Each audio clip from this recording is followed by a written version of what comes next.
I'm always looking to branch out and try new subjects from different manufacturers, and I'm always getting suggested that I try out more Tamiya kits. So in this video I'm going to be exploring a popular subject from a company which I don't normally explore.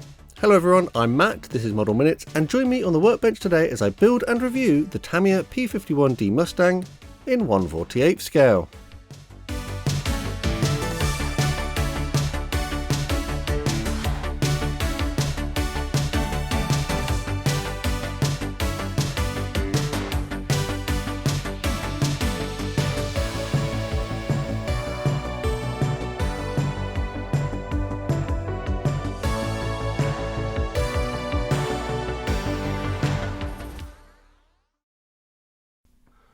For a deeper dive inside the box of this kit to take a look at the contents, check out my dedicated unboxing video I've already made on that topic. In this video I'll be exploring what this kit is like to build and rounding off with a review at the end. As usual, my first steps will be to remove the different parts that I need from the sprues using my cutters or carefully cutting them away with a sharp knife. Any excess flash or rough areas can be trimmed down with the knife or sanded down with a sanding stick. Fortunately, the moulding is really quite crisp, so there is barely anything of flash on this particular tooling. My cement of choice throughout this build will be Tamiya extra thin cement. And as is quite traditional with an aircraft build, I'm going to start with the cockpit. So this kit doesn't actually feature that many parts, it only comes with 63, and about 10% of them are inside the cockpit. So I joined together the various elements for the cockpit, building up the quite nicely detailed parts here. When that was done, it was time to prime.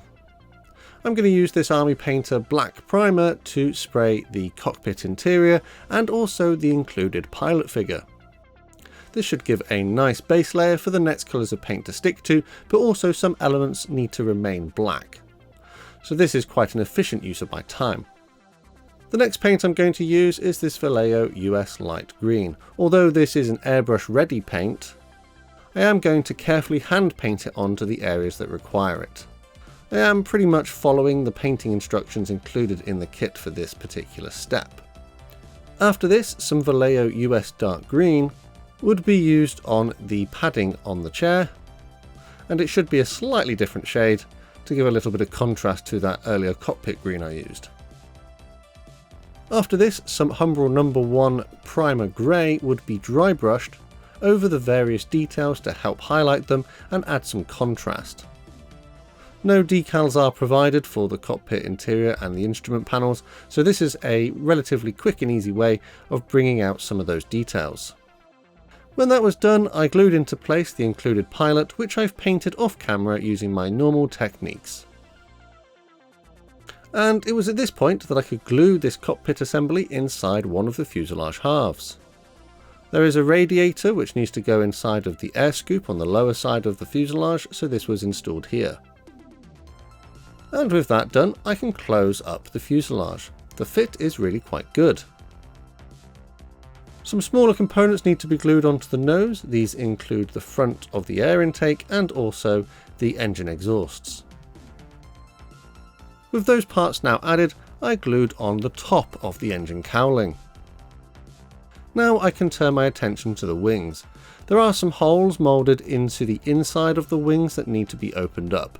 On my particular version, I can open up the holes which will hold the drop tanks.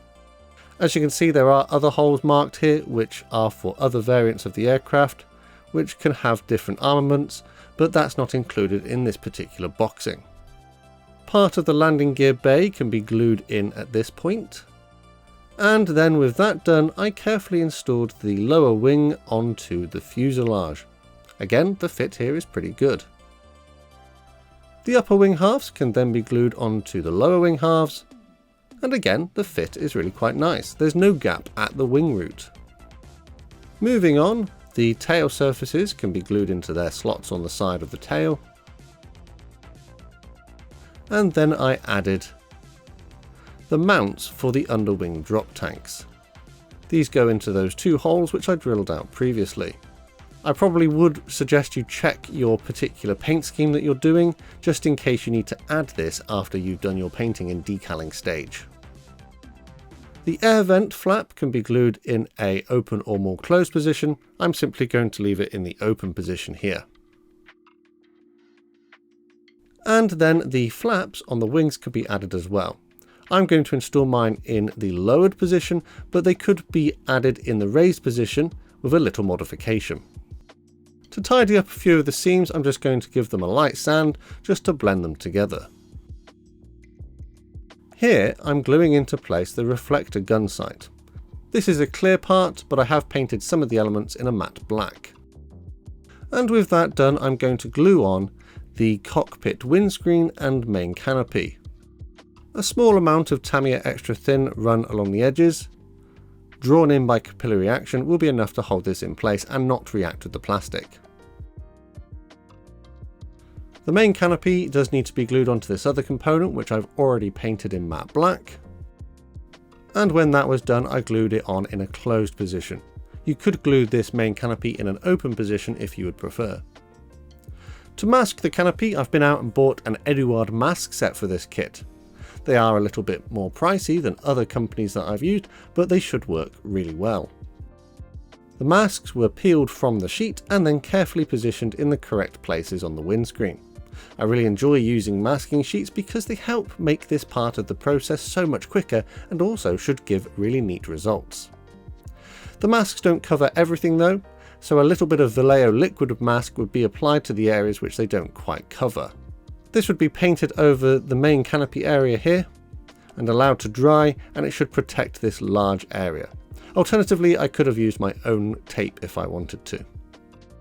The aerial mast was glued into its hole at the back of the aircraft, and then I turned my attention onto the propeller assembly.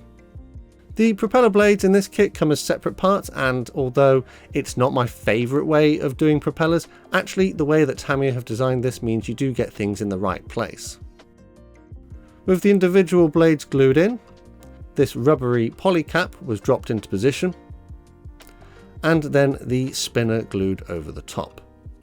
That black poly cap is what mounts it onto the nose of the aircraft and should allow the propeller to spin freely later on.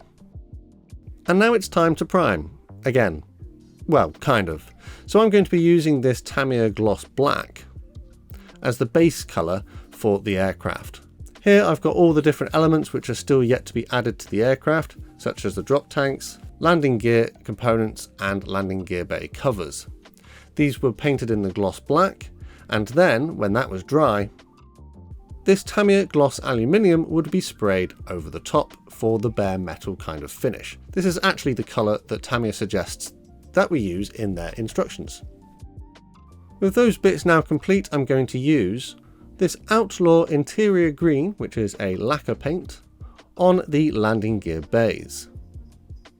When that was dry, I would add a little bit of blue tack into the bays, and then use the previously painted main landing gear bay covers as masks.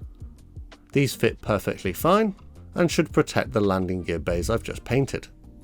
The tail wheel bay though is moulded onto the aircraft, so I had to use a little bit of tape on that one.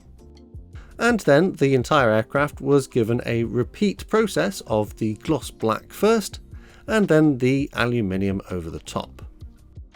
When that was dry, this US Airforce olive drab would be sprayed onto the nose of the aircraft for the anti-glare panel. I've already masked it to protect the aluminium. I don't want any overspray to go onto. And when that was dry, the masking was carefully removed. This Outlaw yellow was airbrushed onto the spinner on the propeller, and then I would mask the parts I wanted to remain yellow and sprayed the remaining part of the spinner with this Outlaw red. The aircraft that I'm depicting has a two-tone spinner. And with that done, I'm going to move on to the decals. So in this particular kit you get 4 different decal schemes to choose from, and you get 2 sheets of decals which contain them. You can see that there are D-Day stripes for one example, which are primarily held on one sheet, and all the other decals are held on a second sheet. I identified the different decals that I required for my paint scheme, cut them from the sheet, and then dipped them in some warm water to help release them from the backing paper. And if you're always getting your cup of tea confused with your brush water, perhaps a brush water mug is perfect for you. Check out my merch store and it helps support the channel. Micro scale set and sol will be my setting solutions at this point in the build, with the micro set in the blue bottle being painted onto the areas where the decals were going to go. The decals then slid off the backing paper and positioned. This should help soften them into the surface details, whilst some micro sol from the red bottle would then be further applied to help soften them a bit further. The decals are printed to quite a nice quality, and the decal application stage was actually relatively straightforward. The only real problem I have with these decals is that they are quite thick. In fact, they are some of the thickest that I've ever experienced from any manufacturer. Despite repeated applications of the micro set and sol setting solutions, I just didn't seem to make much progress here. They were really reluctant to settle down into the surface details, which is a bit of a shame because the surface details are quite nice. I'll leave these to cure for a little while and come back to them in a bit to see if they've improved. In the meantime, I'm going to mix together some matte black and some gloss varnish to make a more glossy kind of black colour. And then this was carefully painted onto the propeller blades, but I would leave the yellow tips, which I've already painted. There are a couple of decals which need to be applied to this area, so I made sure that I did that at this point as well. I would carefully paint the tyres for the wheels in the matte black as well, using a paintbrush and running it along the lines to try and get a neat edge. The tail wheel was a little bit more fiddly, but I think I did an okay job with that one. Now I'm going to swing back to the decals. For this particular build, I actually went and purchased this Mr. Mark softer. I had heard that it might have more success than the microscale products I used previously and should soften them into the surface details a bit better. So this was painted over all of the decals to try and soften them down. Sadly, it wasn't quite enough, and I did have to run a cocktail stick along some of the panel lines to try and force them into those areas. Perhaps I need to go and get Tamiya's specific decal setting solution, because I'm just not really having much success here. Oh well, time to move on. This semi-matte varnish from K Colors was loaded into my airbrush and then sprayed over the entire aircraft. This is going to help protect the decals and blend everything together in a uniform finish. I'm going to do a little bit of weathering now, and my favourite wash at the moment is a homemade blue-grey enamel. This is a Humbrol 79, which I thinned down quite a bit with some white spirit. Making a really thin wash means that it should flow into all of those recessed details, and I shouldn't have to remove too much of it. If there are any areas that I'm not a fan of, I can carefully reactivate the wash with some more white spirit and remove it with a cotton bud. With that wash applied to the various elements of the aircraft, I would then assemble the landing gear. The wheels would be glued onto the landing gear leg, and then the doors attached as well. These could then be glued into the landing gear bays. Having already removed the main landing gear covers to attach to the wheels, you can see that they actually did a really good job of protecting that internal green colour. The tail wheel could be glued into position in its bay at the back of the aircraft, and whilst that glue was drying, I would install the remaining landing gear bay covers into place on the main gear bays. The drop tanks could be installed on their pylons on the wings, and then this clear landing light could be glued into its slot on the inside of one of the gear bays. A little extra step that I would do would be to paint the navigation lights or identification lights on the lower side of one of the wings. A small blob of each relevant colour would be applied into these places. And then some gunmetal paint would be applied to the gun barrels on the leading edges of the wings. For the engine exhausts, I'm going to mix together the gunmetal paint and some of this dirty down rust effect. I'm not trying to make it into a rusty kind of coloured paint, I want it to be more like a burnt effect. When I'd reached the consistency that I was happy with, this would be painted onto the engine exhausts on the nose of the aircraft. For a little extra weathering, I'm going to use some of these aging powders from Humbrol. These are little pigments in different colours. I would load them onto my brush and then streak them in the various places I thought they would be appropriate. For the gun barrels, I'm adding a little bit of the smoke pigment and then streaking it back to make it appear as if there is staining from the gun ports. Whereas in the engine area, I could add a little bit of smoke and a little bit of the sort of rust kind of colour to make a more burnt looking stain as if the engine has been running. Again, this would be streaked back in the direction of airflow. With that done, it was time to remove those Eduard masks, which have done a really good job of protecting the paintwork around the cockpit. And the final step was to carefully push the propeller onto the nose of the aircraft. And with that, I'm going to call my build of the Tamiya Mustang in 1/48 scale complete.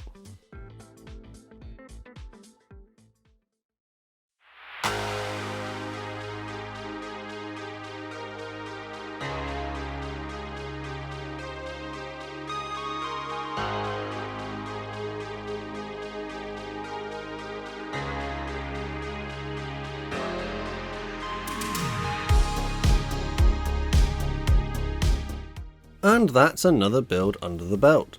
So what do I think of this one? Well, I think it's probably a good idea to mention the things I'm not such a fan about and then go into the more positive aspects. So first up, I think maybe the decals were my main bugbear with this particular kit. Whilst the decals are printed to a lovely quality and you do actually get 4 different decal schemes to pick from, which is really good value for money, I did find the decals were very thick, and despite trying out 2 different kinds of setting solutions and having bought one particularly for this kit, I just didn't really find I made much progress. Maybe they just needed more work, maybe they needed more time, or perhaps I need to get Tamiya's specific decal setting solution to help soften them into the surface details, but they were very thick and they are a little bit more pronounced than I would be happy with in other builds. Having applied that wash, in some places it sort of collected around the outside of the decal film and it is a little bit noticeable, which is a bit disappointing. So yeah, probably the decals was the most annoying thing in this build, but they do look nice and they're not designed incorrectly or anything, they're just a bit thicker.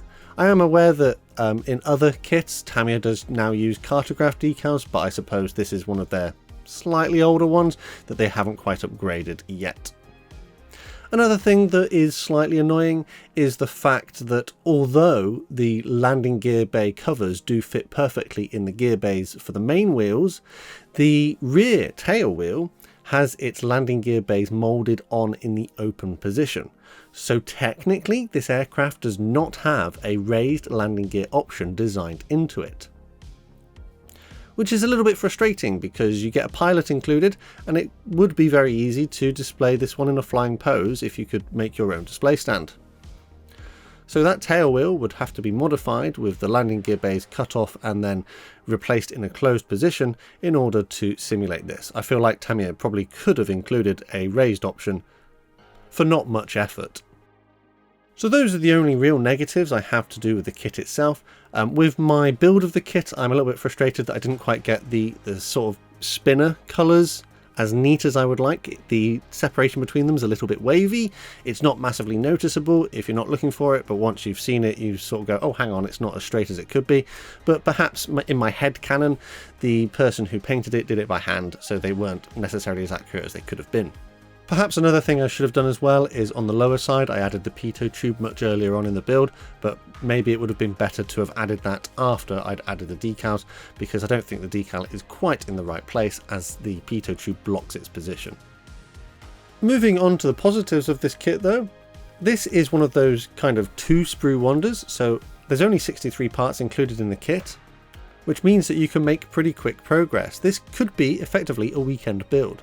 You get 4 different decal schemes, which is really good value for money, and an included pilot, which you don't always see in aircraft kits, and is always a nice addition. I found the fit of the parts to be really quite nice, the moulding was very nice and crisp, and the level of detail is quite commendable too. I have heard that there might be some slight inaccuracies around the landing gear bays, but as I'm not an expert in the P-51, I can't exactly comment on that at the moment. So some facts about this kit then. This isn't exactly a recent tooling, this actually dates from 1995. and the version I have here has been in the Tamiya range for quite a number of years now. Whilst it's probably not quite up to Tamiya's current standards, it's still a perfectly acceptable build, and given the design of the kit, it is still very competitive against modern standards we expect today. A recommended retail price for this kit is a little bit hard to define. It seems that most places online have it around the £20 or £21 mark. Perhaps I paid a little bit too much, I paid £22 for mine, so if I could get this a little bit cheaper, that would definitely be better value, but on the whole I'm not too disappointed with the price I paid for a 1/48 scale kit, which is pretty decent quality. I think though it's probably time to wrap this one up. This kit would be perfect as a mojo build or a weekend build, something that you could throw together, it fits together really nicely, and you're going to end up with some lovely results in the end. Perhaps those decals let the kit down a bit by being overly thick, but for the most part this is a really pleasant build and I did enjoy my experience here. Let me know down in the comments what you think of my build and whether my assessment of this kit was fair. Don't forget we do have a Model Minutes Model Club, so if you'd like to join us and get some exclusive perks just like these guys on screen here, check out the links in the description. Thanks to these guys on screen for the extra support they give me, helping to ensure some regular content is created. There are other ways to help support the channel as well, however, and full information is below the video. The best way to support this channel for free though is by subscribing with notifications turned on so you never miss a modelling upload. Finally though, last thing from me is a massive thank you to you for watching this one, and I'll see you on the workbench again next time.